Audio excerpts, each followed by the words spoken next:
Welcome. Welcome to Balls Deep. Yes, this is the very first episode, so thank you for joining us. Yeah, thank you for being here. You know, if you're new to me and Arielle, me being Rachel. And I'm Arielle. Yeah, so first of all, welcome. Thank you so much. And if you're, here because you know us from other projects, so great to see you again. Yeah, thank you for coming. We've missed you, and we're so excited to be back in the saddle. Rachel and I have not podcasted in a while, and we are so excited to be in the zone. I'm not in the zone yet, but I definitely feel myself reaching said zone. I mean, introducing yourself is always awkward. No, yeah. So let's just get it over with. Let's do it again. Okay. All right, everyone.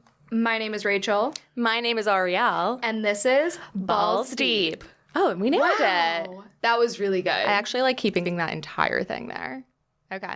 Great. Okay, so that's going to be it. We just peaked on this episode. Yeah. So. Well, should we say anything about who we are? Like, they just need to know our names. Yeah, well, so they know, now you guys know who we are. And if you've joined us, it's because you were either intrigued by, the cover art, which, thank you, we are gorgeous. Mm-hmm. Or you heard about it on social media. Or you like feminist porn from Bellesa.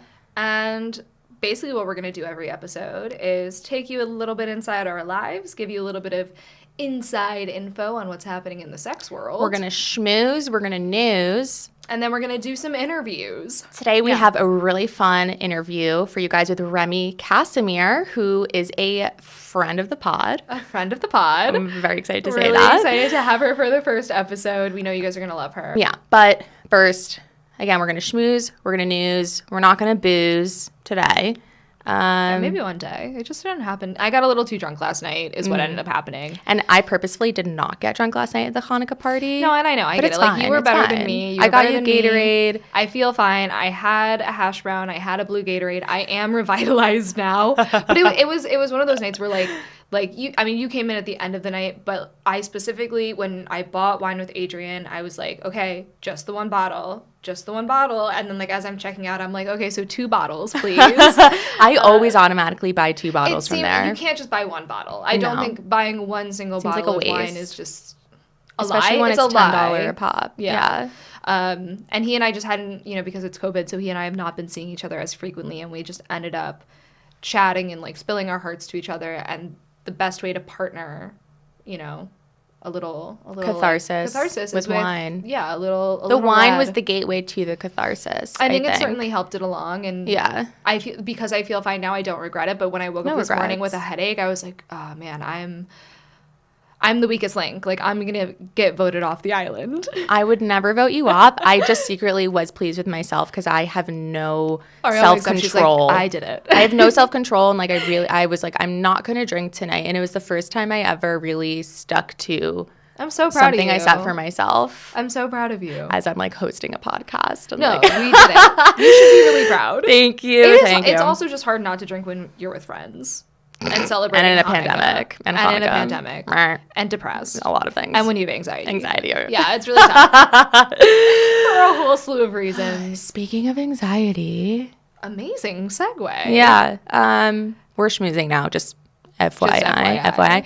I want to talk about Big Mouth. I know. So you and I watched it separately. Yeah. Which was sad, but also good, I guess, for this podcast. The reason we didn't watch it together is because we just were so anxious, we wanted to binge it on our own time, and our schedules are all over the place. I didn't want to feel like I had to wait for you. Beholden. I didn't want to feel beholden to your schedule. I wanted to feel like if I wanted to wake up at 6 a.m. and watch all of Big Mouth, that I had the freedom to do that. And if I wanted to binge it until 6 a.m, exactly, I could do that. And that is where you and I differ. Because I was like, you're gonna want to watch the whole thing right now, and I was doing a little bit of writing that day, I think, and I was like, I can't be distracted. I'm doing serious work. Yeah. Well, we finished it, and I still haven't discussed. Yeah. So I guess we unintentionally saved it for now, but I think it was. I think that every season gets better.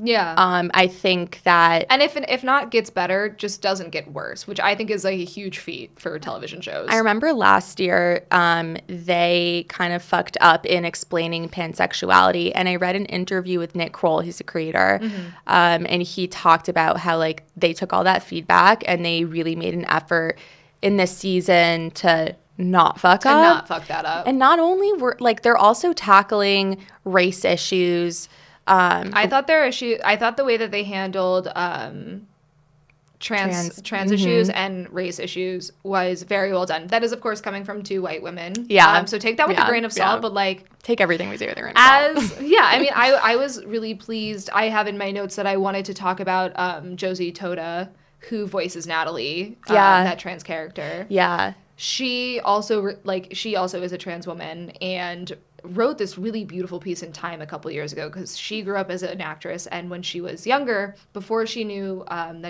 before she transitioned, she had been kind of what's it called when you're like put into a box of like playing like the young gay boy. And so on episodes of like Disney Channel's Jessie and on Glee, she was constantly cast in those roles and typecasted. Thank you.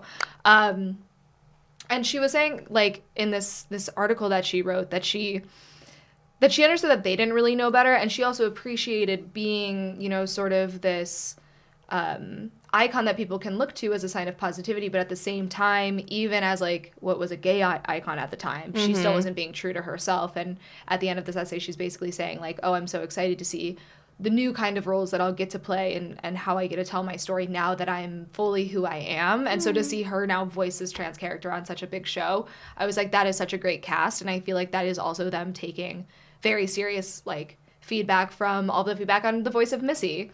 You know? And like how that representation matters and what that looks like. And I feel like a bit of a hypocrite because when I saw that for Natalie's character, I was like, oh, that's amazing. And I was still so sad when Jenny Slate had to leave. Yeah. And I'm like trying to reconcile that. Well, it's thinking. Missy was not a new character. Right. And so it's like a totally different thing. And having someone else change, like the voice is different. And it's just like a different thing versus we've talked about voice acting so many times. And you had said something like a lot of different shows or animated shows have different voice characters voicing the same character, but they all sound the same. They have the same voice. Right. A really good example of this, as I said to you, but I'll share with everyone else, is Shaggy. Like the Scooby-Doo franchise has gone through several different iterations. Yeah, Arielle is actually the voice of Scooby-Doo, if you guys don't know.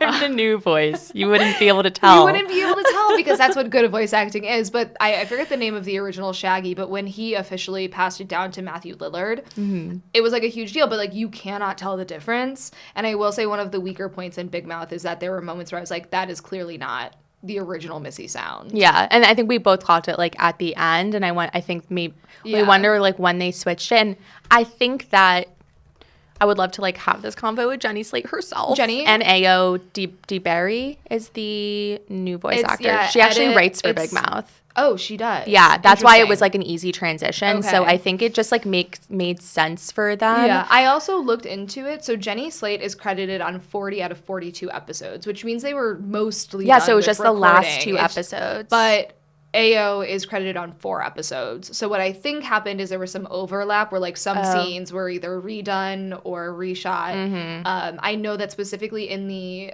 re-recorded.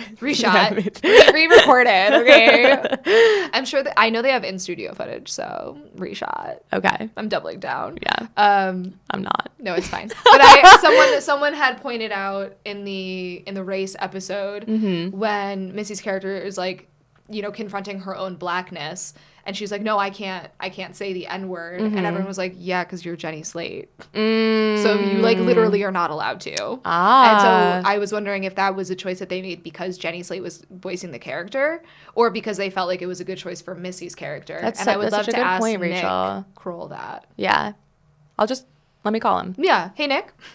No, I have to like, hey Siri. Oh, call him. Anyway, so that was all really, really nice. And I want to say my personal favorite of the show that I think they did so well was Jay and Lola's fingering. Yes. That was so beautifully done. That's my belly button. A great way. Do it again. That's my belly button. That's my belly button. Oh, Jay, that's my belly button. My older brother available imitates for voice recording anytime.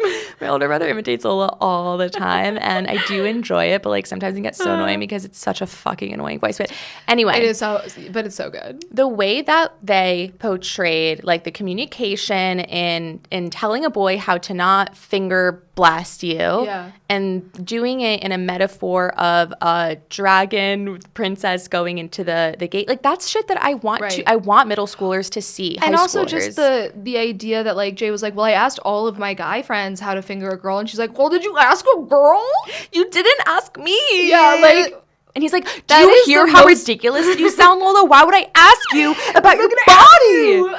I love. But no, I mean, I think that's such a good example. Like I've talked to my my cousin Kyle about how like the first time you have sex, especially as like a guy, you're only going off what you've seen in porn, and like, spoiler alert, no one wants to be fucked necessarily like you are being fucked in porn, and certainly not the first time you're doing it. So like you do have to ask your partner, and I feel like Big Mouth does such a nice job of just being like, no, just like don't be dumb. The way that Lola's like, Jay, just let me show you and like guide you, and he'll be like, oh fuck, that's hot, indicating boys it's sexy when girls show you what they like. Listen up, fellas. Like the funniest tip that they, or like the one that I felt the most that his brothers gave Jay was the getting the like Cheetos from the vending machine, and it's like this thing, get your fucking arm in there. Have you been fingered like that, where they like stick like, I don't know, one in there or something, and then it's like they fucking like are like trying to get a booger out or something. I don't like that metaphor, but yeah, I know exactly what you mean. One time in high school, a man actually made me bleed because he didn't know what he was doing and was like so aggressive. And he clawed out your, I'm such a people pleaser that I never know how to, like, especially when I was younger, I didn't know how to be like, oh, I don't like that, because I didn't want to hurt anyone else's feelings, even though I was physically being hurt. And so I was just like, no, that's good. I like that.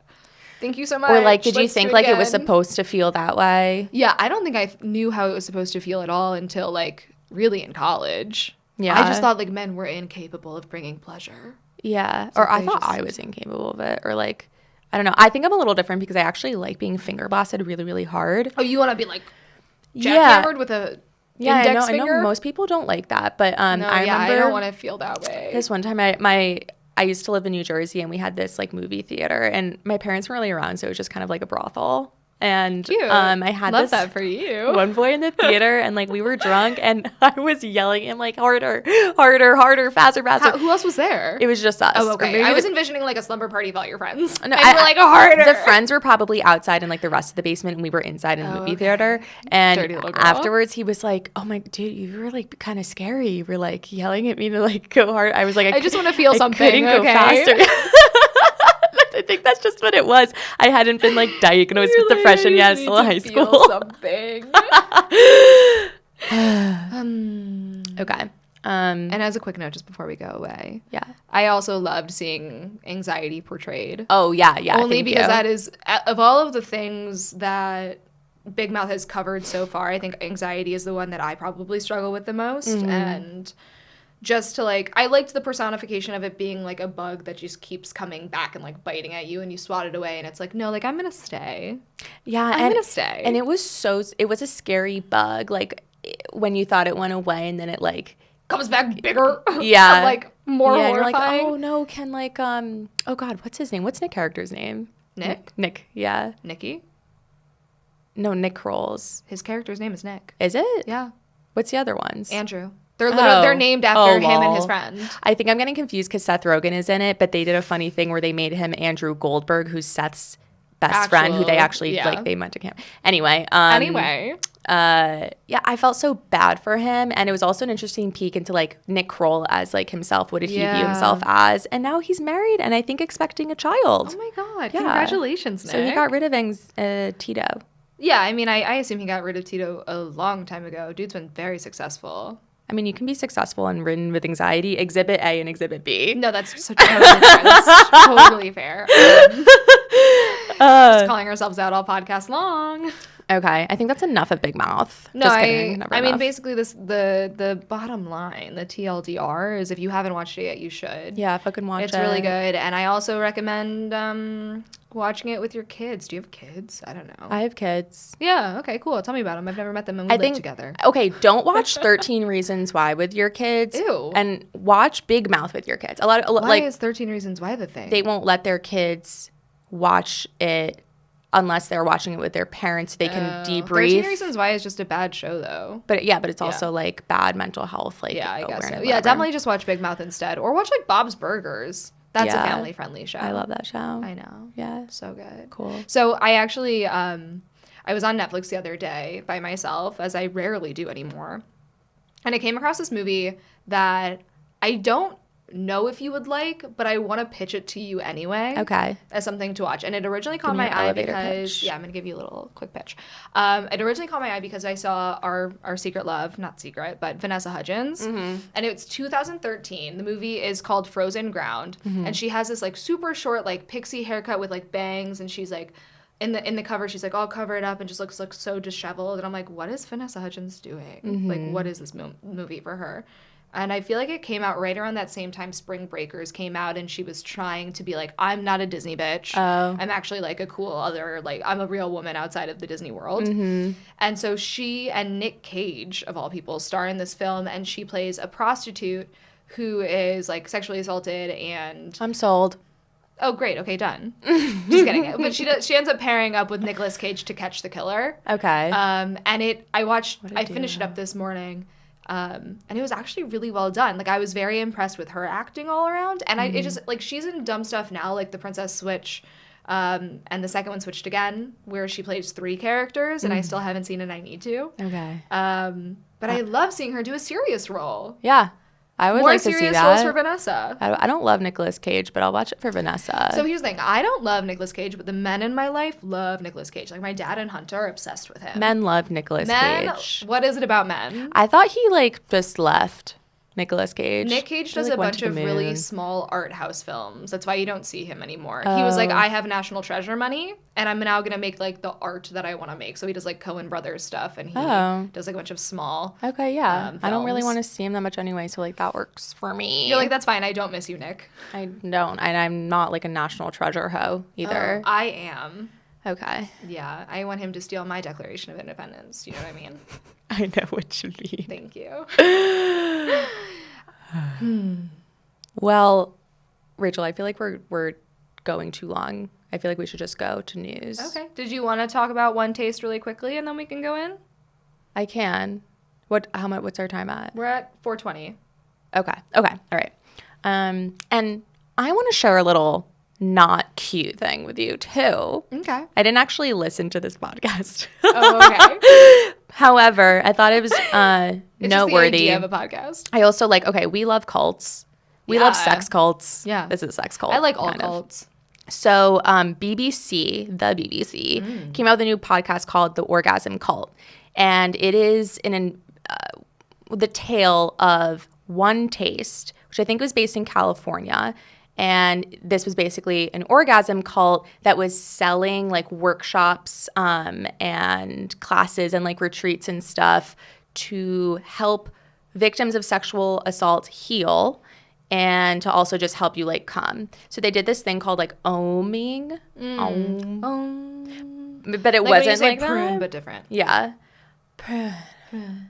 So they would, I don't know, lie down. It's like very like goop. Gwyneth very Gwyneth Paltrow. I think vibes. Gwyneth Paltrow had interviewed the founder, so maybe she's on that goop show. But yeah, that kind of vibes. Okay. So like someone's laying down, and then usually a guy will come in and basically rub her clit for 15 minutes while they're like oming. Oh, very tantric. Yeah, the idea is to tap into tantric, like be relaxed and stuff. And so they would prey on the like social elites of California, people with a lot of big money. A lot of students started working at this company and it was all based on commission. So they would sign up to like host the workshops, whatever, and the more people that they could get in, the more money they would make because based on commission. Right, that makes sense. And so then they were like pushed and urged to sleep with their customers to get them to buy more money. Jeffrey Epstein. Yeah. Yeah. Yeah. Except it's like their sleep, the money and the sex and all of it was to like, they were selling a product, whereas with Jeffrey Epstein, it was just like, I am going to have sex with your child. Yeah. And there's nothing you can do about it because I'm disgusting piece of shit. I'm Jeffrey Epstein and I've got lots of money.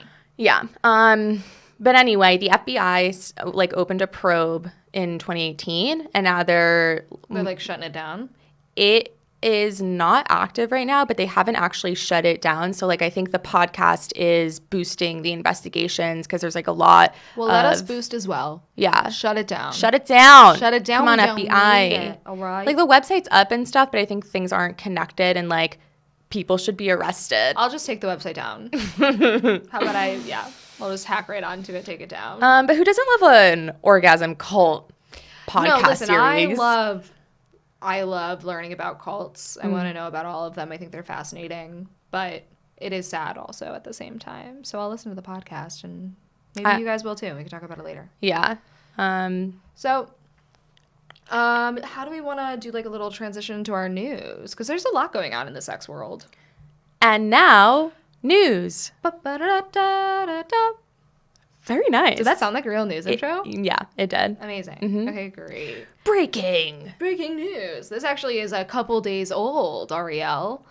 If you saw in the New York Times, Pornhub is under fire for doing bad things and not properly moderating their videos, and that puts underage and like non-consensual people at risk. So what are they doing? They're changing some of their policies, which is actually really good. And it's a little like, it's not a too little too late situation, but it is definitely like you are too late to the game, Pornhub, and these changes should have been made earlier. We are in an ethical porn renaissance. Yes, if your porn is not ethical, then you should not be consuming it. Yeah. AKA watch Bellesa. AKA watch Bellesa. Wait, before we get into all this, just like there's quick a lot explainer. Yeah, thank you. So Pornhub is owned by MindGeek. Thank you. MindGeek is in Canada. And they own a bunch of different tube sites. Pornhub is the largest porn site in the world. And it's probably like if you're like chatting with your friends and like, oh, do you watch porn? Most people are probably automatically thinking in Pornhub. Right. You got your X videos. You got your Bellesa. You got your Bellesa. You got, I have no idea what else is out there. I literally couldn't name another one. You got your Tumblr gifts. Just kidding. You go on Reddit. You're starting to search. Pages get taken down. Oh, yeah. Reddit's good. But anyway, basically the way that Pornhub works is there are a lot of different channels like browsers, whatever, studios that will load up their porn. But then there's also user uploaded films that like up until now have not been monitored at all, pretty much. They have said that they were monitored. Right. Obviously, they weren't because there are thousands and thousands of videos of underage women being sexually assaulted. And ultimately, like, moderated is, like, a very vague word. It's, like, moderated how is really the question. Are you watching it and just, like, nodding? It's like if something gets flagged and you see it and you take it down, that's technically moderation. But now what they're doing is they're restricting uploads from like unverified users. So before you could just be like an any Joe Schmo with like revenge porn of your girlfriend. And you fucking know Joe Schmo is uploading revenge porn. And you know Joe Schmo is all about the revenge porn, and now he's not allowed to do that. So you have to be a verified, like identified user, which is a huge shift for them. And they've also, this is something I didn't know you could do on Pornhub because I'm not like a crusty girl who needs to save all of my porn so I can come back to my favorites. I'll just like know the search term so I can find it again. Mm-hmm. But you could just download any video off of Pornhub and like have it for yourself. You can? Yeah. Like, well, not like anymore. From the Pornhub, you don't have to like get a third extension app or something? No. So I learned that one of their new like moderations is going to be banning downloads from people. So why the fuck would that ever be there? But my question is, why were you ever allowed to download that? Like that. Why is that ever good for Pornhub? Like even just as a business model, like I don't want people downloading my content. You're just like, hey, we want you to pirate all of these films. We want you to download this rape video and then upload it somewhere else so we can never take it off from the internet. Right. And the other thing that they've done, and this is why I say moderation is a loose term, up until now they didn't have a full team dedicated to moderating. So now they've hired what they're calling the red team, who is going to be proactively sweeping content that's already been uploaded for potential violations. So again, I think that what they've been doing in the past is just passive moderation, where it's like if someone complains, like a see something, say something situation. Yeah. And now they're going to be working, like they're actually putting a process in place to be like, this is a safe place for porn. Don't passively moderate porn. Actively moderate porn. That's cute. Yeah, that's fun. That's a fun jingle. Anyway, this is obviously super important, and it's a huge shift in the Pornhub industry. Like, in the porn industry, to like the whole industry is Pornhub. Well, I mean, it's funny how you say that though, but like Pornhub, people know that it is like an industry. It is absolutely the mind geek industry. But yeah, like you said before, like it used to be a thing where like anyone with a free account could upload anything that they wanted, and it was just like wildly unchecked. It's just like YouTube. And this is like kind of exactly what you were saying the other day, where like the only reason this change started happening is because they were called out for it. Like the New York Times was like, get your shit in order, and they were like, oh, okay, now that people are paying attention, just like Starbucks with their straws, they're like, okay, I guess if people are asking for it, we have to do it. So on that note, the New York Times put out the New York Times put out an opinion piece. I only just realized now that The Onion is just like a just on opinion. So that was my morning. Opinion. So in the New York Times article where this guy is saying like, hey, Pornhub, fuck you. Also, they were careful to say the internet is not the problem. Rape is the problem. However, we exist in a world where the two are like meshed. Yes. It's obviously the core problem is sexual assault and non-consensual like video uploads, but if you are a company that is providing that, you need to do the due diligence of making sure that you're not spreading that video content. Because I don't want to watch that accidentally. Yeah.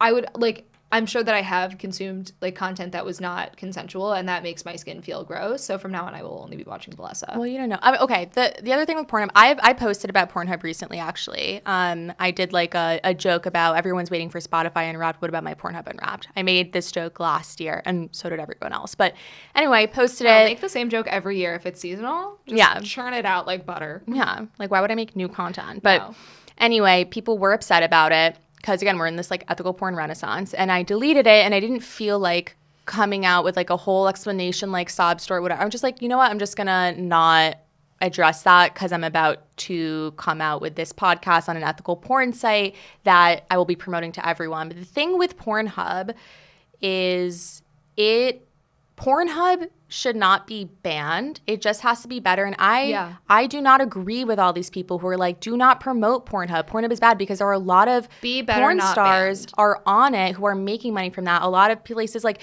even like Bellesa has videos on Pornhub to then drive traffic there. Pornhub is not going away. The internet's it's an aggregate site. It is a lot of content from a lot of people who need that like that viewership to make money. Yeah. So like, no, I completely agree. So don't cancel Pornhub. But demand better from them. The same way that like hold them accountable. Well, and it's also like those are the same people who are still shopping at Urban Outfitters.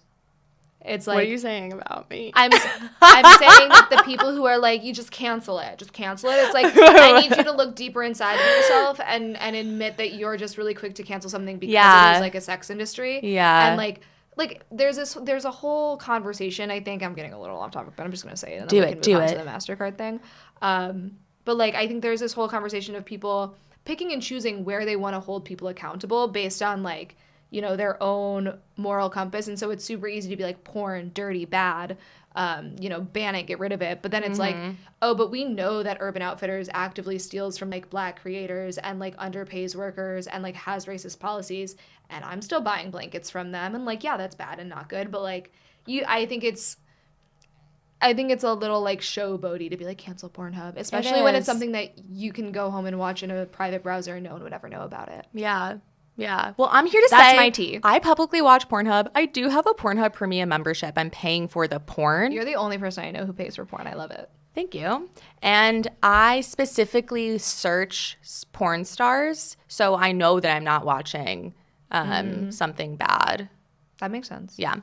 Anyway, because of that New York Times article, MasterCard and Visa are investigating their relationship with Pornhub. Pornhub made a statement, And they said Pornhub is unequivocally committed to combating child sexual abuse material and has instituted a comprehensive industry-leading trust and safety policy to identify and eradicate illegal material from a community. It is irresponsible and flagrantly untrue to suggest they show videos of people having sex without consent, or that they said that about themselves. You can't say that fucking sweeping statement when, in that New York Times article, a mother found 58 videos of her missing 15-year-old daughter on Pornhub. Oh my God. There were sexual assault videos of a 14-year-old girl from California on Pornhub. They were reported by classmates. The rapists were arrested, but Pornhub was never held accountable. And a woman who was adopted from China was forced by her adopted parents at the age of 9 to create videos that still are uploaded on Pornhub, because once you do it from somewhere else, because of that downloading thing, it uploads again. Oh my God. That's so awful. We know this is happening. And forget what I said. Don't watch any more Pornhub. No. I still agree with everything you I know. I just that's the part seeing that it in makes numbers, me feel so icky. It is really cringe, and that is what I would say, find people who you like. No, you're right. Or find one really good video Everyone and just never watch anything Riley else. Reid, okay? Just look for Riley. Riley, Danny Daniels, yeah, Carly Gray, Jane Wilde. Keep going. Scarlet Scandal. Wow, you can really keep going. We love Get Jackie some St. James. Get some men in there. Ooh, a lot of the men I know are canceled. I know. I was gonna say James Dean, but isn't he very canceled? We cannot say James Dean. Yeah, I was gonna say. Okay. Anyway, guys, you can it's a choose your own adventure when it comes to porn. Yeah. Well, so in less porn-related news, I'm just going to segue right on out of there. That was heavy. We're going to talk about something a little lighter because it's a little bit easier. So something I learned this year is that every year there's an award given out for the worst sex in fiction. And basically there's this journal, The Literary Review, which is a British magazine.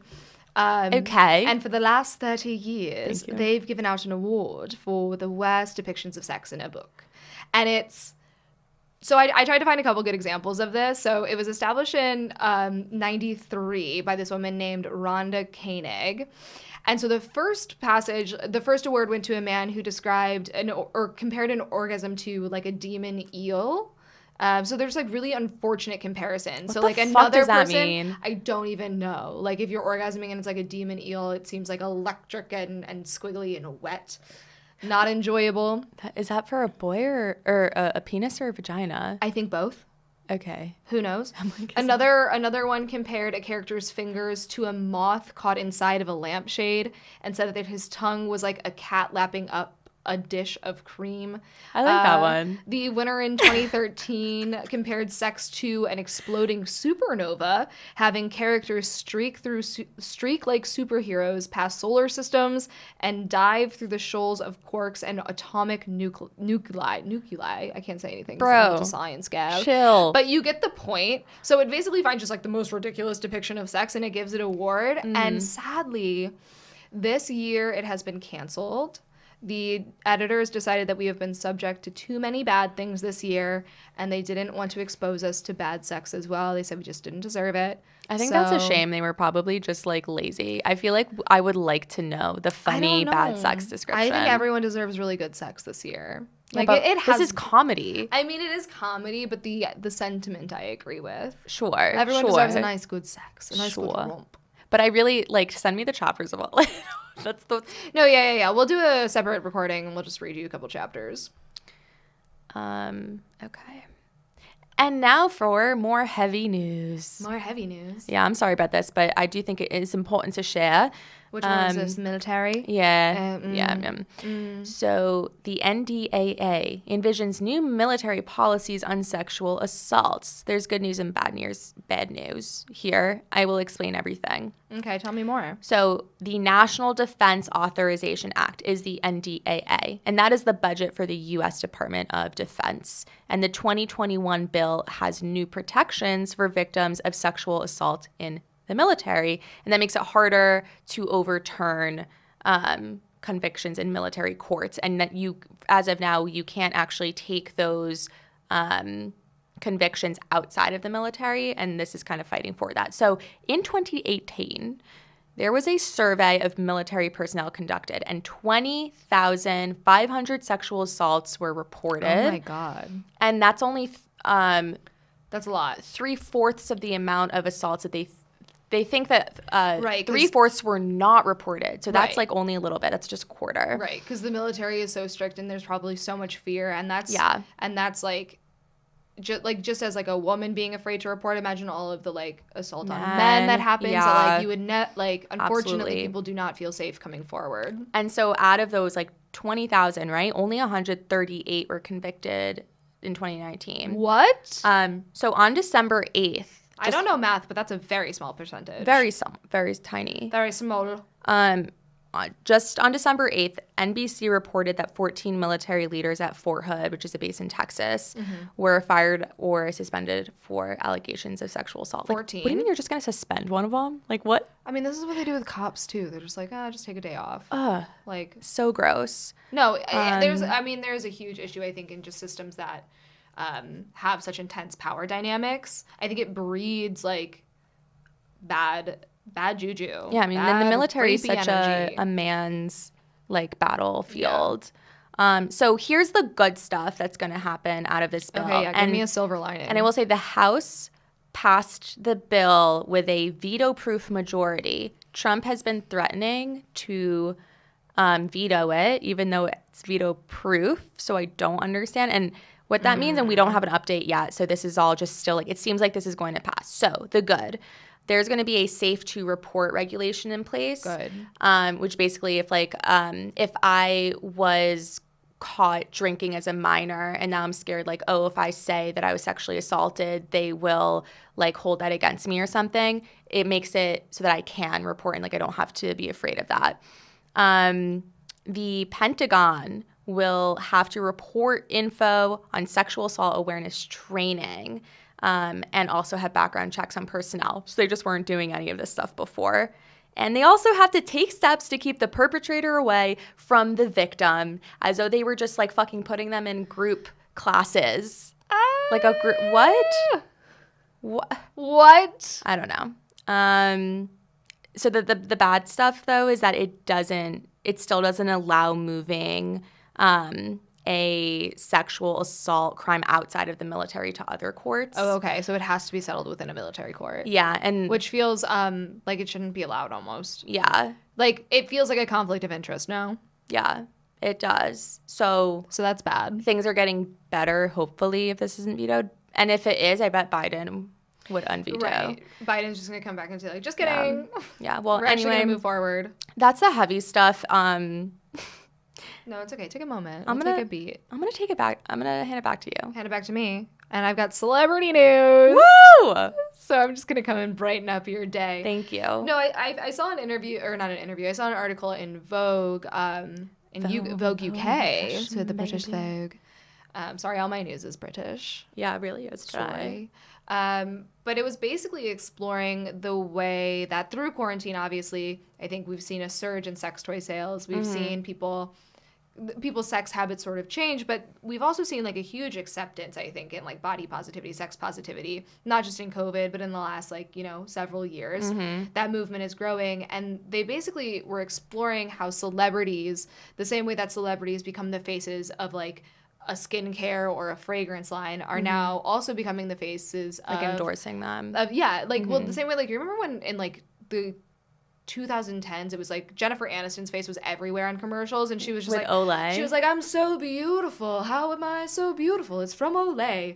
Now there are people like Cara Delevingne. I know that. Cara with the really beautiful hair and dark bushy eyebrows, and she dated Ashley Benson, and they got photographed taking a sex swing into their apartment. No. Amazing. Yes. I mean, yes, but no. Yes, but no. Okay. Either way, she's an actress and a model. Okay. And she is the face of a company, Laura DiCarlo.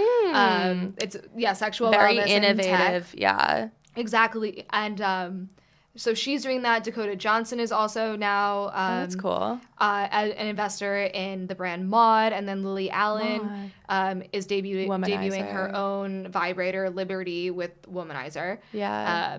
And so it's just kind of looking at how all of these, like, kind of cultural conversations are helping sex and sex tech and sexual wellness become more mainstream and less taboo. Yeah, like with OnlyFans too, and Cardi B. Right. This is like a really good example. Like Cardi B recently was sent a bunch of Bellesa toys on her birthday, and she shared it on her story, and it was just like super cool to see a celebrity that you know or you relate to being like, and it's so different from just being like, oh, I'm gonna sing or I'm gonna rap or I'm gonna like talk about sex on a TV show, but to actually in your personal life be like, oh, and I'm using a vibrator. Like this isn't a like gross thing to talk about. And you know, like I think especially when it comes to female masturbation, it does feel like something that we hide and we push under the rug because it's like, oh, that's nice girls don't do that. But right, it's like actually like Reese Witherspoon, more girls do that. Drew Barrymore, like they should be talking about masturbating. Reese Witherspoon, what's your masturbation routine? Yeah, I want to know. Wait, her show is so funny. Have you seen it? Drew Barrymore, Big Little Lies. Oh, no, she has like a new like morning show. We'll watch it later. We'll watch it together. Maybe she can come on the podcast one time. But I think after like Cardi B's Bellesa thing, we saw like on TikTok we saw the immediate trickle down of fans like embracing and being like, oh my god, I just found out about Bellesa. And it's just cool to find out because Cardi B does it. Right. And it makes you feel more comfortable knowing that you're not alone. Because I do think you're backed up. That secrecy is what makes it feel shameful. And to see more people who look like you and who you look up to doing that thing can have real cultural like impacts and shifts. So hopefully if there are any like 5, 2 3/4 short women who look to like feel us, represented, we masturbate. I hope that we can be that for you. Yeah, cool. On that note, we have seen a lot more people joining OnlyFans. Hello. So more people are sending nudes, and I actually did see in this other like study about how sex has changed during COVID, that people just are sexting more, and so this new app came out that gives legal protection for when you send nudes. So it's called eGree. Can you spell that? E as in elephant. Love that. -GREE. Sorry, before I want to say that, I want to... So it's giving legal protection for nudes?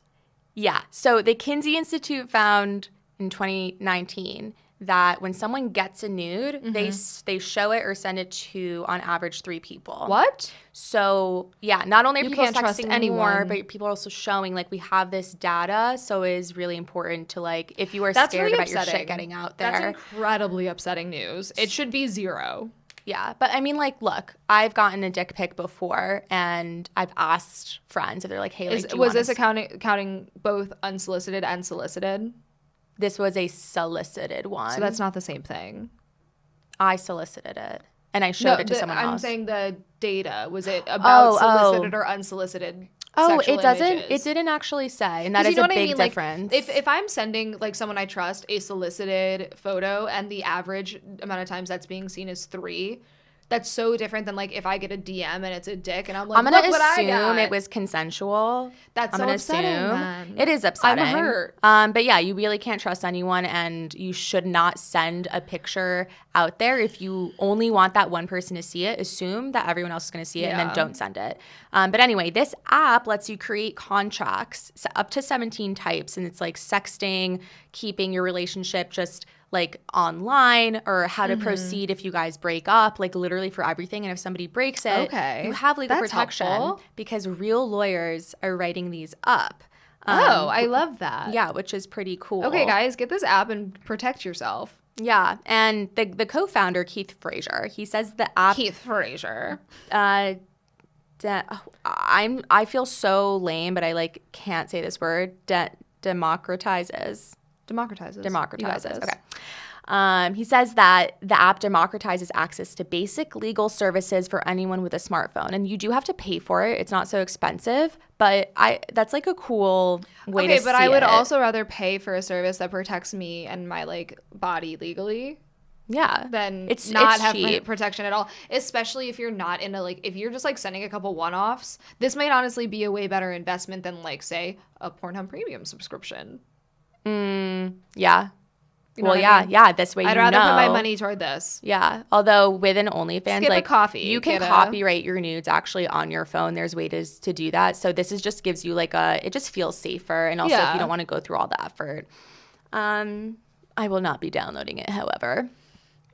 Okay. Well, I love that. And that's a wrap on that. Okay, fine. And then we're going to get into our guest, Remy Kassimir. As we said a little bit earlier, we're so excited to speak with her. She is a New York City-born stand-up comedian, actor, and the host of the award-winning comedy and sex podcast, How Come? And I'm on that show, so listen to my episode. Yeah, go listen to Arielle's episode. Remy has been on a bunch of other podcasts, and now including ours, but she was on SiriusXM's You Up with Nikki Glazer. She was on Girls Gotta Eat, The Think Tank, and her work has been featured in so many different publications, Time, Man Repeller, Huffington Post, and she was even on an episode of Netflix's Explained. It's really good. We are so thrilled to have her here today to talk about sex and orgasming, and we had so much fun speaking with her, and we think you're going to love listening to it. So without further ado, It's Remy Casimir. Yeah, not the Ratatouille. Hello. Thank you for having me. Thank you for having us. We are so honored that you are our first. Truly. Oh my God. I have always wanted to be someone's first. Oh, and now's the time. Yeah, I never thought it would happen because I was such a late bloomer that I was like, anybody's virginity I'm taking is Someone who is that? A little sad, what's going on? Are they so young? I don't want that. They're either really young or they're really old and something horrible's happened. Virginity has really I feel like people were super attracted to virgins initially. Now it's you haven't fucked a lot of people to figure out what you like already. Why would I want to have sex with you? However, I have deflowered people, so You have? Yeah, it was a bad experience. In it was your uncomfortable. Youth? Was it?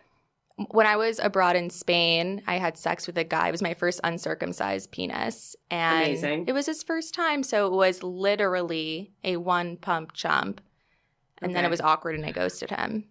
I hear that uncircumcised penises are better lovers because they are more sensitive. Tips? Can confirm. Can confirm? Yeah, Can confirm. I've only had sex with one uncircumcised guy, and it was super hot. Okay, so sorry, No, I it's have to fantastic. whisper sometimes when I talk about sex because I'm staying. I bet I've been this whole entire pandemic with my boyfriend and his parents. So any sex So yeah, we'll get in real podcast is close. usually half whispered. Which is every week for you because you host a sex podcast. Exactly. Well, no, but what's great is now I just ask the questions. And so all the filthy shit is going on on my computers into my headphones or whatever. And I'm just yes. Makes sense. But it doesn't have to be you. And now the tables have turned. But I actually feel like that is a really good segue kind of into us asking you just kind of explain, what How Come is and why you started it. How come you started it? Yeah, how come? How come? So I am a stand-up comedian. My job is talking about myself on stage. But I have always had a very complicated relationship with the female orgasm in that I had never had one. Ever, not with a partner, not alone, ever. And for a really long time, I thought that was the norm. I thought that female orgasms were a myth, or the women who had them were really fucking lucky. They were Samantha Jones, you would see them 3 pumps, missionary, and they'd be screaming. And I would be okay, that's not me. Cause I wasn't I've always been very sexual. I've always had my hands down there. I was always experimenting with boys and girls and stuff. And it's not for lack of trying. It was for lack of information. I didn't really know that women were really trying to or vulva owners were trying to accomplish a goal, and that it took longer for us to do that. So I'd usually just diddle for a few seconds and then be okay, well, I guess that was fun. You know what I mean? It's not working. If it's not working immediately, if it's not working, it's not working. And then it wasn't until I was really in the thick of stand-up that I started seeing women my age talking about their orgasms on stage, or non-binary friends with vulvas talking about their orgasms or whatever. And I would always run up to people after their sets and I'd be oh my God, that joke about the 5 orgasms, that was hilarious. And they'd be that wasn't the joke part of the joke. They're no, that was the real part. That was the thing that actually happened. Wait, were your friends not masturbating either, or not talking about it? They weren't talking about it. Okay. I do remember there was open conversation at I went to a girls' sleepaway camp for 2 summers, and there would be rumblings, and I remember there were times that everybody would be oh my God, I'm masturbating right now. Oh my God, I'm masturbating right now. But you didn't you didn't know what was happening. And it was usually like the girl that you were like, I don't want to be like that girl. You know what I mean? It's always made out to be such like a dirty thing, I think, especially when we were younger. It was like in the locker room, it was like, oh, you do that? Like, that's a disgusting, like, little boy habit that you have. Don't tell anybody that. That's gross. It was like the quote unquote gross girls or whatever were the only ones willing to admit it because they were just like the most honest. And like the other girls who were like good at like keeping things to themselves and like being popular and like being facade as fuck. Right. Why none of the popular girls were admitting to orgasm? Like if you wanted to be popular, but they were doing it. But you know they were doing it. And that's what's fucked up. Yeah. So I started this podcast because all of these people would give me like I would tell them, I'd be like, I'm not coming. Like, how are you doing that? And they'd give me like tips and tricks and stuff. And like kind of like I'd say like informal assignments. And I would usually like give up on them like midway through or just like not do it because I'd be like, I'm fucking broken. Like this is doomed. Like sometimes I'd even start crying. Like it was fucking sad. Like you were just an unlucky one. Like it just wasn't going to work for you. I was like, it's just not for me. Like whatever, I guess. And then I asked my sister, who's like 3.5 years younger and way more accomplished in everything. And I was like, hey, Charlotte, like, have you ever had an orgasm? And she was like, I have. She's like, I do it alone. I don't do it with other people, but like I do it. And I was like, okay, so I know that this is like physically. And also at the time she was a researcher at Last Week Tonight. And I was like, would you mind looking into how common this is? Like, am I like an enigma or like, is this like, oh, Remy. Yeah, no, I was like, you're the majority. I was like 27. I know. And I thought I was just like so unlucky. And it also like, I lived with my grandmother at the time. And at one point I came to her and I asked her about it and I was like, I've never done it. I was like, Charlotte can do it alone, but not with a person. And she's like, she literally was like, oh, she was like masturbating. And I was like, yeah. She's like, oh, I've never done that. But like Papa was a very giving lover. So I've had orgasms. Wow. Well, good for her. May her memory be a blessing. You really think she never masturbated? I think generationally it probably was like a totally different experience. She's a liar. No, Nan was a fucking liar. She always had her hands down her pants. Every time I'd walk in her room, she'd be like listening to like a romance novel. I'd be like, Nan, are we listening to porn? And she'd be like, no. And then it'd be like his throbbing member. And she'd be like, it's porn. It's definitely porn. But yeah, so she was like, she suggested to me that if nobody had ever made me come, that maybe nobody had ever loved me. Wow. Okay. Dagger to the heart. Dagger to the heart and puss. And I was very whipped up in this like, and I do think a lot of vulva owners and like women specifically have this idea that romance is tied into sexual pleasure. And so I was like, oh, I just haven't found the one for the longest time. I'm person who's going to be able to do being the one, like the Disney princess, having someone like kiss you, like basically give you that orgasm. This time, like you were dating your current boyfriend, the newest one, Ben. So I was literally like, Nan, are you saying Ben doesn't love me? We are not in love? Like what's happening? Was she like, yeah, I am? She's like, maybe he's a goyim. No. And how does Ben feel about all of this, like your public journey? Ben is totally okay, obviously, with the podcast because what he knows is that him and I at that point were only dating for 2 years, but I had been with myself for 26 years before that, or 25 years before I met him. And so that was what the podcast was about, is like me unlocking me. How is somebody else supposed to unlock you if you don't? You have to like know who you are before you can expect someone else to come in and know exactly what to do as well. 100%. And like there was so much about like me learning how to accept pleasure too, because so much of what we're taught is like you are having sex to pleasure a guy. Like, why would a woman ever have sex for pleasure? That doesn't exist. Right. Well, there's a reason most sex ends after the guy ejaculates. It's like, oh, okay, so this was about him. This was about his like pleasure. But that was something that someone said to me. I don't remember when, but it like turned everything on its head to me. It was like, why do we count sex by the amount of times the man ejaculates? Right. Yeah, as opposed to like how much enjoyment you're both having regardless of who comes. Yeah. Right. It's like and like if a guy doesn't come, this is a better analogy. Oh my God, I can't. What is her last name? please edit out this part where I'm thinking about her name. No, you're fine. What's her first name? Okay. Molly Brenner had. She's a comedian. She has an amazing one-woman show called I'm Coming. Her and I were kind of, I think she started it after I started How Come, but I went to her show and she had this analogy of her and the guy go to a restaurant. She orders her food, he orders his food, he gets his food, he eats all of it, and she never gets hers. And he goes, okay, well, I'm stuffed, let's go. And she goes, well, we both came here to eat. And only one of us is fed. Yeah. Like, I'm not done eating yet. Like, yeah. I'm still hungry. It's so rare when I come to this appetizer fucking and a main restaurant and course. get dressed just to not eat. Like, Right, I did my hair for this. It's all so right? rare when like, a girl I shaved comes more home. of my body to come to this restaurant. I want dinner and dessert. Thank you very much. Like, we're not done. What if a girl comes home and has sex with a guy, and I'm talking heteronormatively here, obviously. Okay, cool. And she's like, if he doesn't come, she will say that. She will never say like, and like if she didn't come, that's not something to mention. But if he doesn't, that's an issue. And we gotta stop. Big Mouth is doing a great job. Yeah, as always. Really I'm very impressed. closing the orgasm gap.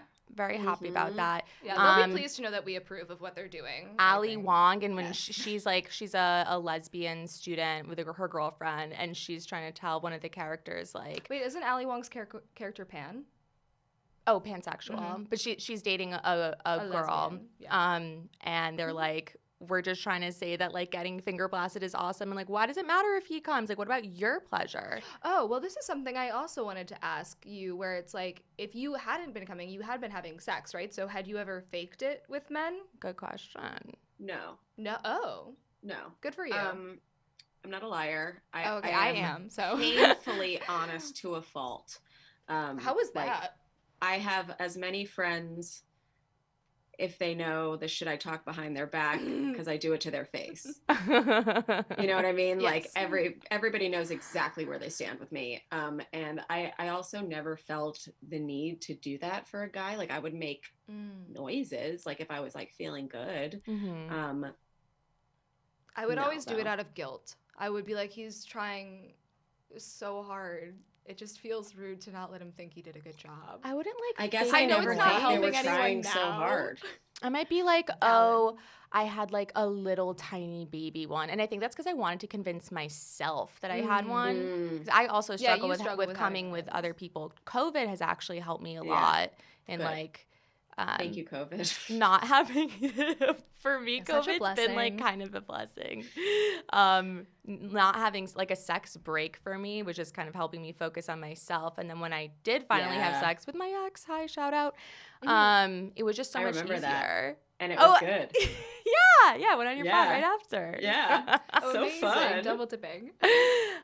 So what was it? What was the tip that you actually took that did it? And Remy, I know that I know the answer, but our listeners don't. No, I know. don't. So I'm gonna walk you through, like, okay. So the podcast was the thing that I was like, it's gonna keep me accountable, right? And so like I'd had all these informal assignments from people that I'd given up on, but I was like, if I put it in a podcast format, I will have to do these assignments for the next week. Right. Like I won't just be beholden to me. I'll be beholden to other people.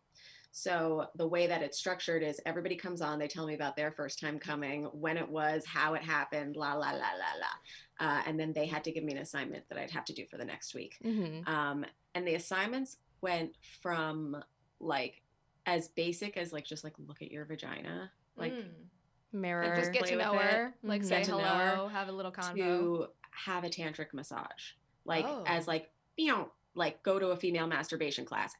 You know, like. Wait, did you do that? Yeah, I did. With Betty Dodson? No, not Betty's. Rest in peace as well. Yeah. Or rest in pleasure. That was awesome. Beautiful. And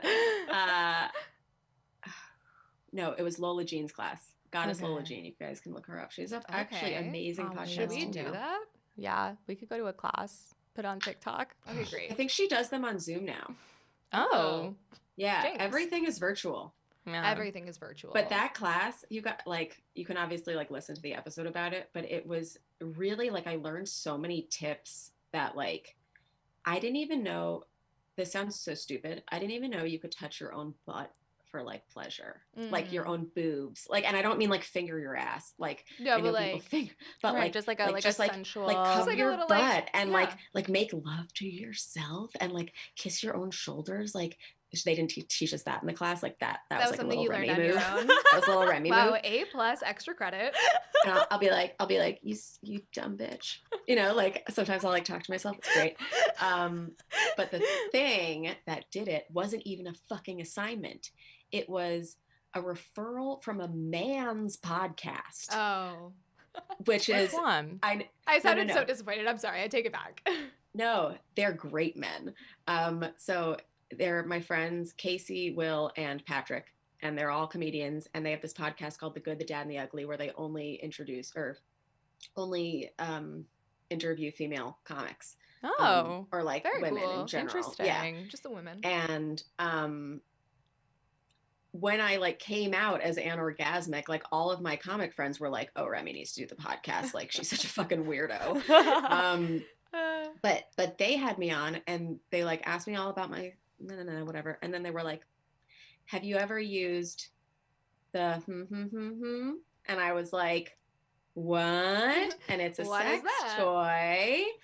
And they were like, "Yeah, our friend Rachel Sennett had never had an orgasm and she used this toy and we think you should try and use it." And I was like, "What is it?" And I looked into it and it was a clitoral arouser, which is like a clit sucker, bitch. That's what everyone's going to want. A clit sucker. Yeah. Yeah. With like, I remember being in health class as a child and like kind of like hearing about blowjobs and like I remember they said something about the clit and I was like, "Oh my God, wouldn't it be cool if you could get a tiny blowjob?" And like a these little tiny toys have answered my 5th grade prayers. So that's what they are, is like, some call them like wind technology, some call them suction air, like air pulse arousers. Yeah. They run the gamut from like $200 to like $35. And they are the best toy. I call them orgasm dementors because I'm a Harry Potter fan. Suck the life and out of you. They suck so that funny. Soul right out of your body. And I will say, really what you plug Bellesa has got some really great clit suckers. More on that Do later. They? I love Bellesa. We do too. Same. I need Big to work fans. with them more. Agreed. You're here, bitch. Tell them to. We'll hook you up. Yeah, no, yeah. We'll connect. We can make it happen. Absolutely. And what I think is so funny about that toy is a lot of Jewish women, a lot of like Jewish comedians who are public figures use it, and the one that we have used specifically was a German invention, and I think that's cute. Right. That's just cute and fun. The reason that I don't say their name anymore is they have never paid me enough, but B, never been paid by them. It's too fucking expensive. It really is, and it was something that was becoming really difficult for me as somebody who like likes to help other people, like accessibility. Accessibility. Yeah. Right. So for people listening to my podcast, trying to do everything that I was talking about, and then that being like a barrier to entry of them unlocking this orgasm, like, I was like, no, to get this thing. Yeah. So, I found like way better ones. We love The Girl's Best Friend by Sweet Vibrations. That one's because good. The other end also vibrates and like you can use as a dildo. I've seen a couple more of those where they'll just like loop around like a C, and you can just like those I think are cool, but it's like it is hard unless to, like, your vulva is puzzle. built exactly to its specifications, which like most are not. Like every vagina is a snowflake. No, like they're all special. built differently. The new Bellesa ones, they partnered with BuzzFeed. It's called Air Vibe, and like I did have a problem with it initially, but then I just like. The third day I did it, it just kind of snapped into my really? pussy. Like okay. it like just, it locks in like it's going into a socket. You're like, we figured it out. I'm like obviously being dramatic, but like it just it found you. No, I think it's tough though because like my vagina changes every like couple of days depending on if I'm like on my period or not. So what works one day when I'm trying to like finagle it inside of me might not work the next day, and it's multiple toys. You gotta have a whole I box. cycle through my toys like an immense range. I have broken so many of mine from like washing them, like putting too much water. I was gonna say like from overuse. No, so I just like I don't even know what's like I did this video to like clean sex toys, and I did it in the bath, and I put them all in the bath. And you did it wrong. I really just like broke all of them. But now I have all these Bellesa toys, so it's fine. Yeah, That's good. But okay. Yeah, I don't wash my toys enough. I'm a No, bad Remy. person in that way. That's really, really, really bad. And I'm saying that as someone who did that already and got so many yeast infections. How are you like existing right now? I feel bad. I'm gonna jump in because I'm on Remy's side on this, and like I know that we both I'm not need to on be my better. side. I know that I'm not on my side. letting you know that you're just not alone. Is what I'm saying. I know that I'm not alone. I'm just worried for I'm your letting pussy. people know that they're not alone. But I'm very hypocritical when I talk about cleaning toys. Like it's super, super important. But I'm so depressed. That's real. It's a fucking buzzkill. But I only like learned how to wash them because I got so many fucking yeast infections. Well, but also if you have a lot of toys, it's like use one, don't wash it yet. Use the other, don't wash it yet. And then you have like a whole bucket, one for every day. And then you just go wash them all at one time. Yeah, then all the juices they crust up by that point fall off. It's fine. And there's the issue. It's like this doesn't look as dirty as it did a week ago. I used to get like wipes that I would put in my bedside table. So like at night, you just do a quick thing. You're gonna do it right afterwards though. But the thing for me, I think masturbating is my sleep aid. I've told you this before. Yeah. It's like taking melatonin. So I'm not gonna like masturbate and then be like, and now I'm gonna clean. No. I'll clean it before the next night when I take it out, crusty. Wipe off, wipe on, wipe off. Yeah, I used to have little wipes by my bed. And then you just ran out, and like now what are you gonna do? Now what are you gonna do? No, now you gotta call somebody else to sponsor you and send more free wipes. I'm just so lazy. Send wipes help. Have you guys ever? This is so off topic. No, yeah. But you were saying masturbating to sleep. Yeah. Yeah. Have you ever done it on a plane? Like in the bathroom? Yes. Oh. No, I haven't, but tell us more. Give us the whole story. No, I have so one of my friends, Dylan Palladino, has a great podcast called We Are All Psychos. I went on his podcast and I was going on a trip or something and we were talking about Mile High clubs or whatever. And he was like, have you ever done that? I was like, no. And he was like, you should masturbate the next time you're on a plane. And I was like, okay. Does that still count as the Mile High? Challenge accepted. Well, I think it does because I count self-sex as sex. Like, okay, I think so. Yeah, you're still taking the same risk. Stifling a noise and like doing like something fucking disgusting in the air, which like don't do anymore. This was pre-COVID. Definitely not during COVID. Yeah, this is a pre-COVID, post-COVID activity.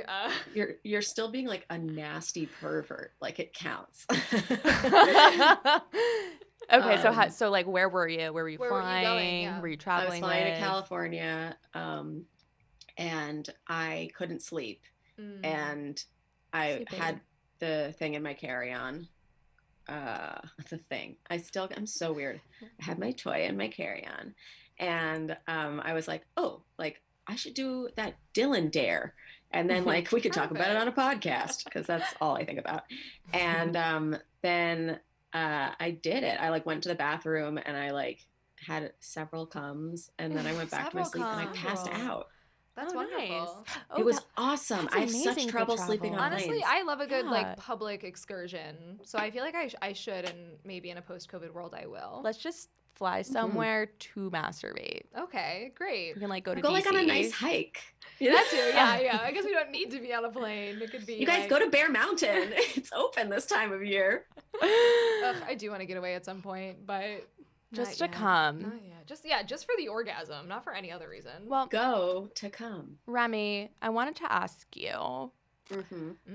I don't necessarily think of you as a whore, but I wanted to know, what is it like being a sex influencer / public whore on the internet? Like, you get all of these positive feedback from followers who are like, you've helped me so much with my sexuality, but do you ever get like the dark side of like people sending you dick pics and just like saying like, hey, you tits bitch, come all over me, and then they send that kind of shit? I have gotten lucky in that I mean, I've obviously gotten some unsolicited DMs that I don't want, but I don't think I think maybe one dick pic in the 3 years I've been doing this. Wow. I'm shocked. I'm shocked. And I jealous. don't know why. I think it's because like You know what? I don't think there's a rhyme or reason to dick pics. My grandma, when I was on the phone with her the other day, she was like, I just need to like interrupt. There are so many random men on my Instagram trying to send me photos. And I was like, please don't open those photos, Are Grandma. you serious? Yeah. Well, because my grandma was giving me all the dish on her neighbor who has been trying to bag like a sugar daddy for the last like couple years. And then she was like, but I don't seem to have a problem at all, you know, all these men are sliding into my DMs, and I was like, please don't open those. Those are going to be dicks, Grandma. Like, you don't need to see that. You've been through too much in your life. Like, it's not worth it. Please I just don't. block them now. Maybe she wants to. I don't know. Maybe she wants to. I haven't gotten a ton. I feel like very lucky about that because it was a huge hesitation of starting the podcast is like those types of messages and that kind of response. I think I have like stayed away from those fan bases. Yeah. I don't know how. Like, well, maybe somehow because you're in a relationship. How come community, maybe because I'm in a relationship. Or because it's so female empowering. I mean, too? obviously I or because I call people out like fuck on my page. Like, even if they like speak out of line to me, like I will like I don't ever post their name or anything. But I'm just like, this is a message I received. Let's dissect how it's fucked. And you do post a lot of other stuff that isn't just about sex. Like you do the animals sometimes and just like a lot of community things. So I feel like I was just like, oh, Remy is kind of like me. Like we're both sexual out there. But I'm more like posting like my titties everywhere. or like my ass. I only post my titties if people aren't watching like my Instagram stories. Like if I have a long story and nobody's watching it, I'll be like, oh my God, look at my underboob, please. Are you still watching? Sneak it in there. At the end, you're welcome. And then even when people compliment those, they'll be like super nice about it. They're like, not to be creepy, but great tits. And I'm like, thank you so much. And that's because I think my fans know I'm very sensitive and I'm very like, don't hit on me, please. Yeah. Like unless I extend it, then please hit on me. You do seem to have like a very no bullshit attitude. I saw like a podcast you had done, I don't know how long ago. You said that like in any situation, no matter what, if someone cheated on you, you would dump them immediately. And I wanted to know, like, is that still true? Is there any situation where I need to stay with someone who cheated on you? Ben cheated on you, go. Yeah. If Ben cheated on me, I would be like, we have to break up for a little bit. A separation. Space. Some time, space. At least. Like, and then you would have to earn me back this time. Okay. And like show me that, but also Ben and I both have like histories with like cheating like around us that it's like just break up with the person. Like I've literally broken up with somebody on the phone because I thought I was going to make out with somebody else at a party. While you were at the party, you were like, just one moment? Yeah. Is that like you we felt we were only dating for like 2 weeks, but I felt I owed it to him. I was imagining like a 3-year relationship that you were like, it's over. No, it was like a high school something, but I was just like, he needs to know that I even have these feelings. Like I get, I don't know, I get tremendous guilt. Because you have the option of an open relationship.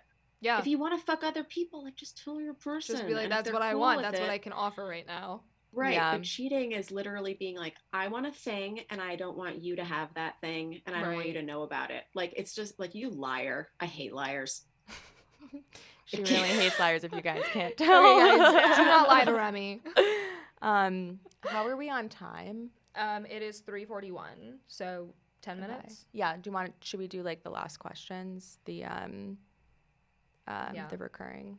I don't have a hard out if anybody is stressed and you're... Okay, cool. Our only concern is after we do this with you, we'll do like what will be the intro part of the episode, and then because it's a rented space. That's the problem. So doing it from your grandma's house. Well, did you want to ask? Because I know I was just a little bit curious for like a top-off question, how like working on this podcast has like changed or influenced your stand-up comedy.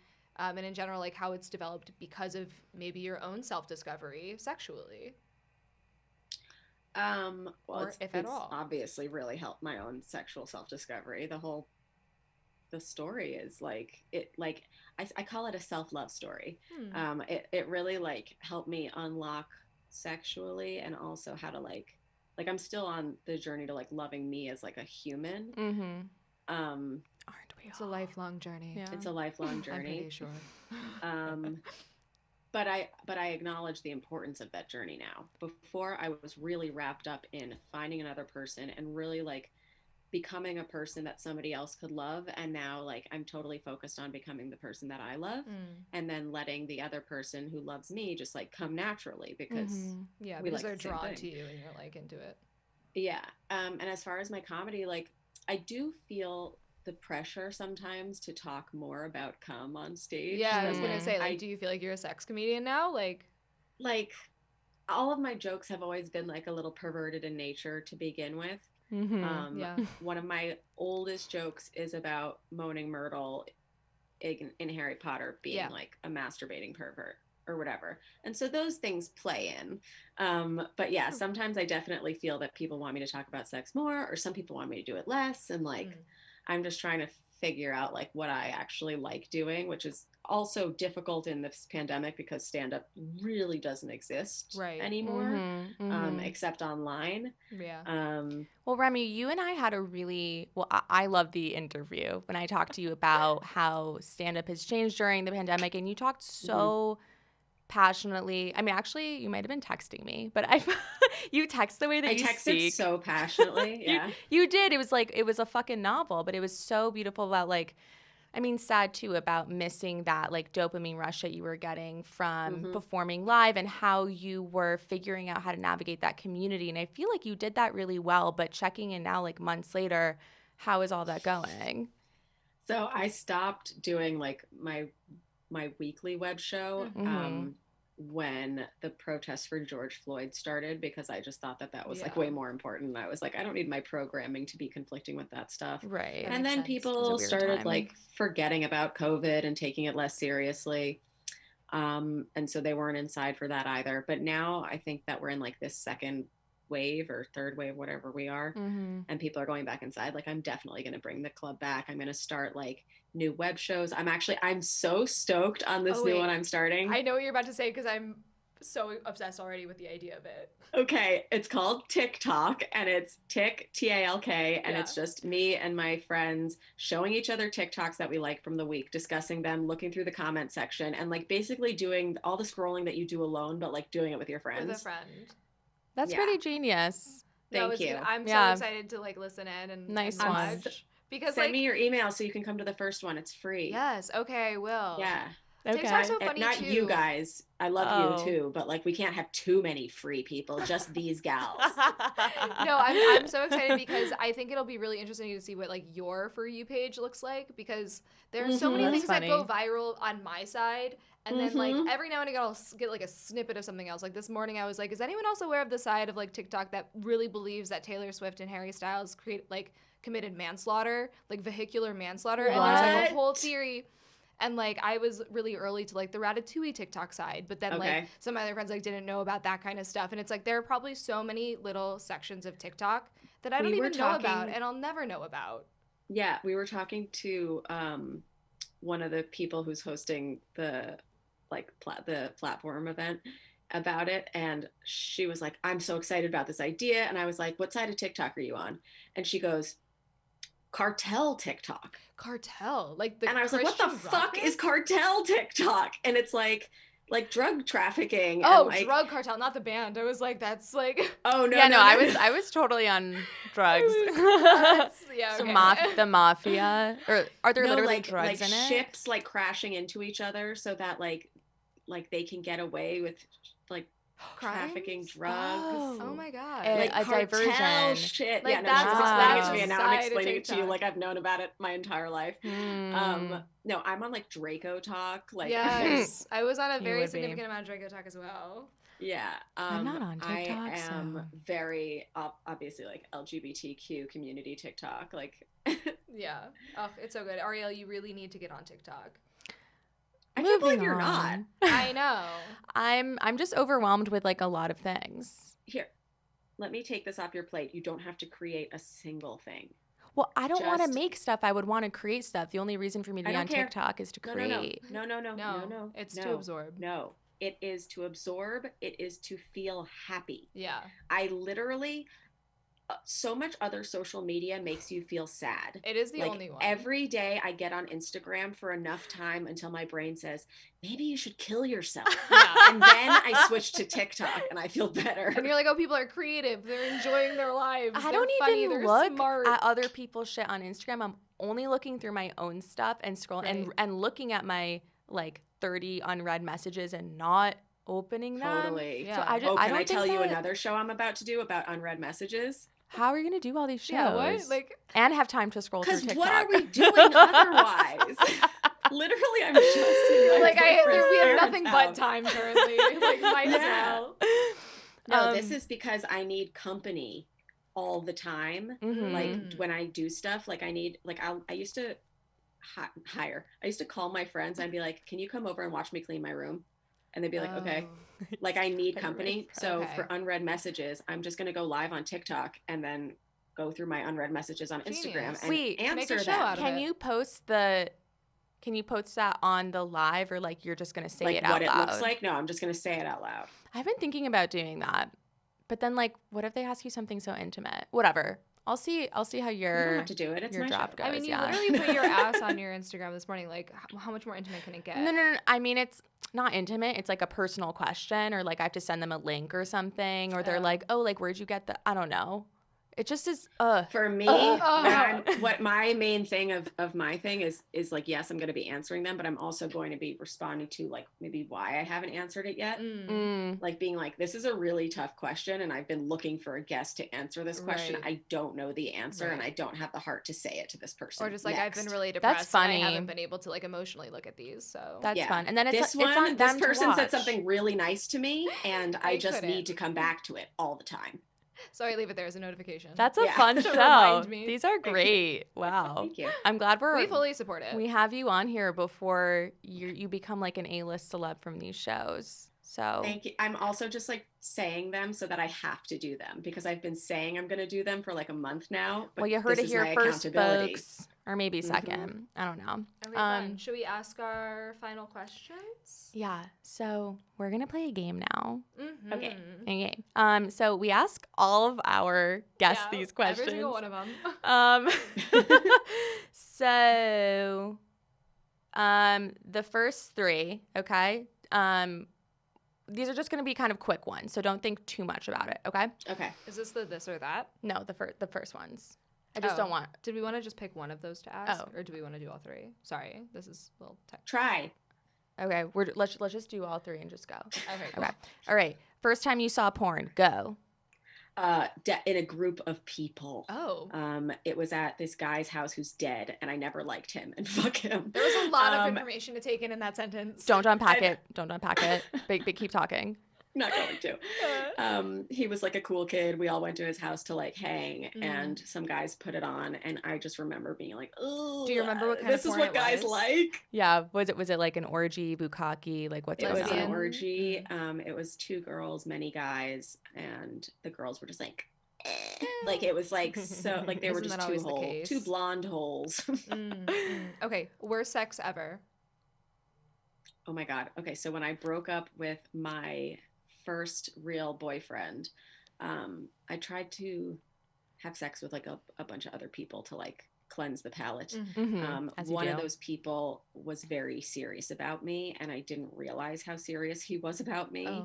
And I really didn't like him very much, and I wasn't ready to have serious sex yet, because like I still like loved another person.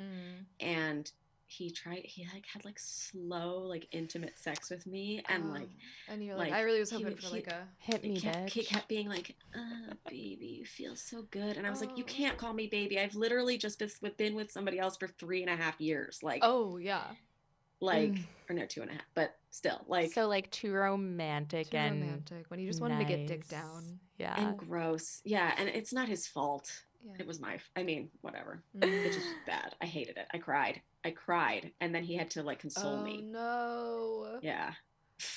What a bummer for him and you. Yeah. All parties. Like, no parties enjoyed that. We're still friendly. But Oh, that's nice. Okay. sad times. Okay, cool. Do you want to just go to the this or that? And then we'll go to our this or that, which is just a rapid fire. Cool. This This or that. or that. Okay. Toys or nothing? Toys. Clitoral stimulation or vaginal stimulation? Clitoral. Porn or mental? Mental. Music or silent? Music. Lights on, lights off? Off. Butt stuff for him or butt stuff for you? Both, but me. Okay, fine. Okay, That cool. was all we had. All the most important Yay. information Yeah, was at the yeah. end. So Yeah. I hope you guys have all listened until now. Remy, thank you so much for coming. Thank you so much. This was Oh wonderful. my God. And Thank for you coming so on much the for letting me plane. come. Yeah, of course. Anytime. So Remy, can you tell us where we can find you on the internet? Yes, please come find me on the internet. I love the internet. I am Remy Kassimir on Instagram, Twitter, and TikTok. The podcast is How Come Podcast on Instagram and Twitter and TikTok. And if you like reality shows, I have another podcast called We Really Love Island. It chronicles the British reality show Love Island, and then we teach you British slang and talk about dating. And that's with Amazing. our old coworker as well, Emily. She did one Oh. season, yes. I do a different season with a different American era, every time. That's Very fun. fun. Cool. We'll Yeah. have to listen. I watched a little bit of Love Island, and then I had this really bad habit of speaking in a British accent when I shouldn't have been doing it, so I had to take a break because it was just... But I like the accent. It just was loved taking It's all about the over. banter, babes. I know. Yeah. That's the only thing I can You're giving say. me fanny flutters. That was That like was so Scottish good. a little Yeah, bit. it was a little Yeah, Scottish. that's Fanny Maura. flutters. Maura gets fanny flutters. Oh, you my can do God, I love specific her. characters? You're a Yeah. step above. You're a step above. Oh, I am in. Yeah, okay. All Okay. It's crack to Remy, me. we Okay, love goodbye, you. you guys. Thank I love you you. so Have Thank a you great so much. day. Shabbat shalom. Shabbat shalom. Happy Hanukkah. Your dirty questions. Yeah, we're going to answer whatever you have. Yeah. We have a hotline. It's super fun. It's 8555 OK so. That's OK so. I was about to spell it out. Oh, it's OHKAY. No, it's... so. What is It's it? 85... Don't listen to her. Cut that out. It's 8555 OK so. That's 8555 OKAYSO. So you can call us, leave a voicemail. We'll play it on here. It's totally anonymous, and you'll get direct advice from yours truly. And if you are not in the States, just dial 1 beforehand. And like if you're nervous, you can just use a different voice. Yeah, just I don't know. put on a little accent. We want to hear from you. All right, so without further ado, here's our first question. My boyfriend definitely shown interest in being into butt play and I've been in the past, and I want to peg him, and he says no. He just wants like a prostate massage, and I tried one time, and I watched YouTube videos online. So anyway, my question is, if they're laying on their back, do you do the come hither towards you thing, or do you hook it back? Because I did what I read online and it was wrong. He just said he had to pee. So that was a bad experience and we haven't done it since. So it's where he's open. Okay. The question of how to make butt stuff good for you and your partner. I would say that I've done some butt stuff. Yeah, you like to stick a little finger in the booty. Yeah, I think it's really sexy when guys are into that. And Same. I think it's a sign of a secure man. I don't know. I don't even know a technique. I think the simple answer here is like figure out with your partner. Well, that's what I was just about to say. It seems like I would like to be complimentary here. You guys obviously have good communication, and just talking about your wants and your needs and your like fantasies is already such a great step. And I would say like if you already had that experience, maybe now that some time has gone through, it's like, okay, well, what wasn't working? Because it's not going to, you can't learn from like a YouTube video, similar to what I said earlier in the podcast. You can't learn from porn how to please the partner you're with. You can only learn from your partner Right. what makes them get off. All back to So Big maybe, Mouth. so maybe it's going to be a little come hither, okay? Maybe it's going to Or it be could like be a the little other way. scoop a doop, all right? Maybe you're going to be jabbing in and out. I don't know. Maybe you're going to get a toy, something small, something that vibrates. Yeah. Maybe you'll warm something up or stick an ice cube in there. Like, I don't know what's going whole be ice just like cube. it'll melt. I don't know. I feel like that would be fun. No, that could be really fun. Yeah. See, ask him if he does it to himself. Yeah. And just like and go away and be like, hey, like, how does this feel? Do you like that? Do it together. And just as long as ask him, because communication, like straight up. I just think that like is always the key. We're never gonna be like, well, I'm not gonna say that. I'm not gonna be like, we would never give bad advice. Well, whatever. I'm gonna cut that part out. I was meandering, but I think it all goes back to Jay and Lola. Like, let him guide you. Mm-hmm. Yeah. This is a rare case. A rare case where the man can really guide you. Yeah, and because it's his butt, you know, and you don't know what the inside of his butt is receiving. And also, so cute of you to watch YouTube videos. And I'm wondering what YouTube videos you were watching. Yeah, are you sure you're more just watching porn? Like, just a quick question. That wasn't YouTube. That was RedTube. Porn. Is it? Yeah, I think so. I don't know if that's like a seamless site. I don't think so. Is RedTube porn? I think it's porn. I think so. Okay, should we do one more? Let's do one more. Okay, so let me just see. We have. What is your opinion on conjoined finances with a partner? Do you think that you should conjoin all your finances? You shouldn't at all? You should or something in between? Oh God, are you married? Like, hello? What is hello? Like, hello, are you there? Are you married? I wish I could get more information. Yeah. Like, without knowing how long you've been seeing each other, how serious you guys, is there a ring involved? Are you living together? Like, well, like, I don't know how is there chastity belt involved? Is there a baby? Be honest, is there a baby? So I think let's talk about like, when would you share money with a partner? So this is obviously talking about like literally joining your finances, like having a shared bank account, right? Yeah. I don't know that I would ever do that unless I like.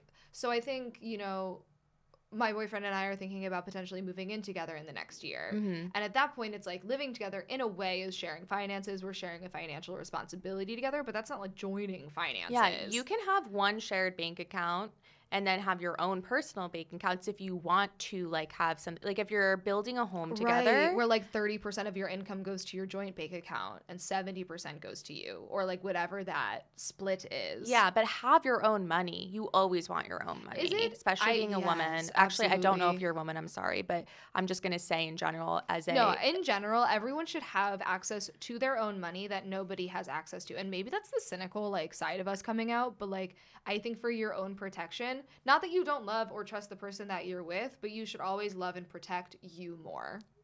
First. Yeah. And maybe a little bit more.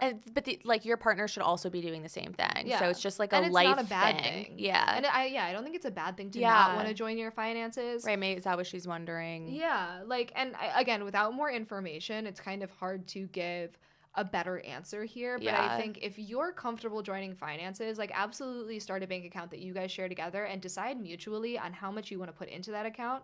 And also I think be open and honest about the fact that like it probably is a good idea to keep some of your funds separate, whether that's a small amount each month, whether it's, you know, or figure out how much money you guys need to have in your joint bank account. And like, I feel like the only reason you would do that is if you were building a home together. Right. Like I really couldn't see myself wanting to join finances, like literally a joint bank account until marriage.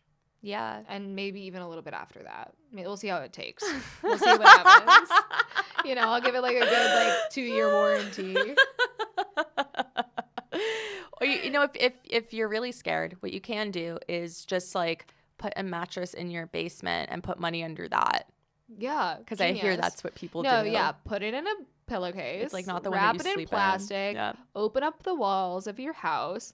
Put the money in there, have it stolen, have to hunt down that person, and now you've got yourself a perfect Lifetime movie. You could also just give all the money to us. Alternatively, yes, don't join your finances. Give them to me and Arielle. Our Venmos are available. Yeah. You can find them on Instagram. I'm glad she didn't give us more info because this makes the most sense. Yeah. Yeah.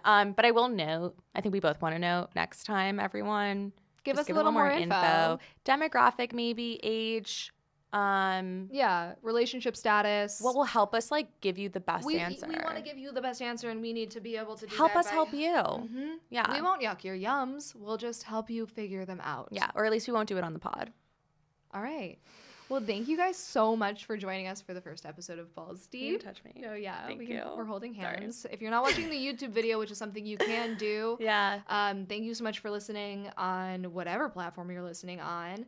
Be sure to give us a follow at Balls Deep with on Instagram, TikTok, and Twitter. That's everywhere. And also, why don't you just give us a 5-star review? Give us a 5-star review on Apple. Put us on all of your playlists on Spotify. Share it. We will see everything, by the way. No, we literally will, and it will make us so happy you don't even know. We'll see you guys next week with another episode. And in the meantime, we love you. We love you.